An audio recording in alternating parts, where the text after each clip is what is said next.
आज मी राजूदादा देशमुख यांच्या घरी आलो होतो. माजी आमदार या चाळीसगाव नगरपालिकेची धुरा देशमुख परिवाराने मागच्या 50 वर्षापासून सांभाळली आणि चाळीसगावला हे जे बाजारपेठचं रूप आलंय ते त्यांच्या परिवाराच्या प्रयत्नामुळे आलं, हे कोणाला नाकारता येणार नाही. राजूदादा आमचे व्यक्तिगत पारिवारिक 3 पिढ्यांचे संबंध आहे आणि संबंध राजकारणाच्या पलीकडे आहे. राजूदादांचं जी कीर्ती होती, त्यांचं काम होतं, अत्यंत उल्लेखनीय होतं. विशेषतः राजूदादा एक सोज्वळ व्यक्तिमत्व होते. त्यांच्या पक्षाच्या पलीकडे सगळ्यांशी संबंध होते. महाराष्ट्रभर त्यांचे संबंध होते आणि म्हणून लोक त्यांना मानायचे. विधानसभेमध्ये आमचे जुन्या खूप आठवणी आहेत, प्रेमाचे ऋणानुबंध आहेत.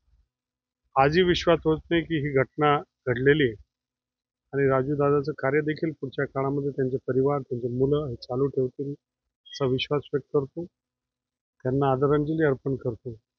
आज सुद्धा मनाला मानवत नाही की अशी घटना घडली आहे, परंतु हे सत्य आहे आणि अंतिम सत्य आहे. त्यांच्या परिवाराची सांत्वना करण्यासाठी मी आलो होतो.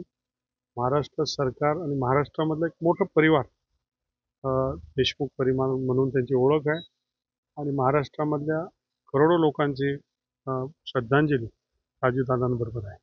तर एकंदरीत काल विरोधकांनी निवडणूक आयोगाच्या विरोधामध्ये सत्ताचा मोर्चा काढलेला होता.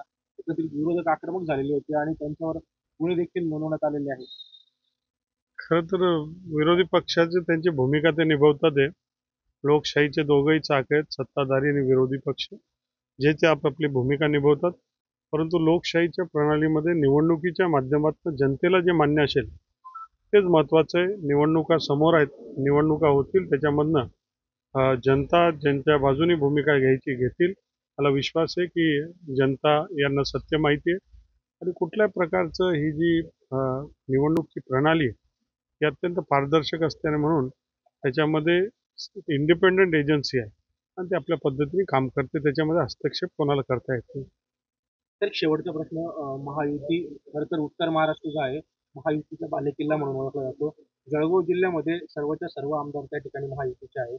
मात्र सध्या महायुती आणि भाजपमधला वाद जो आहे, भाजप आणि शिवसेनेमधला जो वाद आहे तो सतत चव्हाट्यावर येतोय. शिंदे गटाचे आमदार त्यांनी त्या ठिकाणी पाथरा भडगाव मतदारसंघामध्ये स्वतंत्र निवडणुका लढण्याची घोषणा केलेली आहे आणि एकंदरीत भाजप कधीही त्या ठिकाणी शब्द फिरवेल, युती तोडेल किंवा गद्दारी करेल असं ते वक्तव्य करतात. महायुती असो किंवा महाआघाडी असो, सगळे पक्ष हे स्वतंत्र पक्ष आहेत. प्रत्येक पक्षाला विस्तार करायचा आहे, आपले कार्यकर्ते जोडायचे आहेत आणि लोकशाहीमध्ये राजकारणामध्ये पक्ष हा विस्तार करत असतो.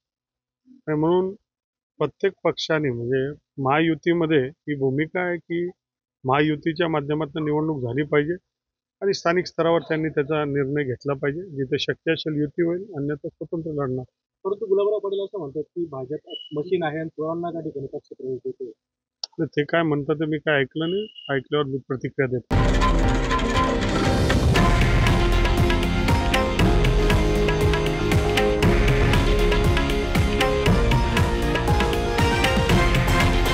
हे आहे देशातील नंबर 1 न्यूज नेटवर्क आणि आपण पाहत आहात TV9 मराठी, एकमेव.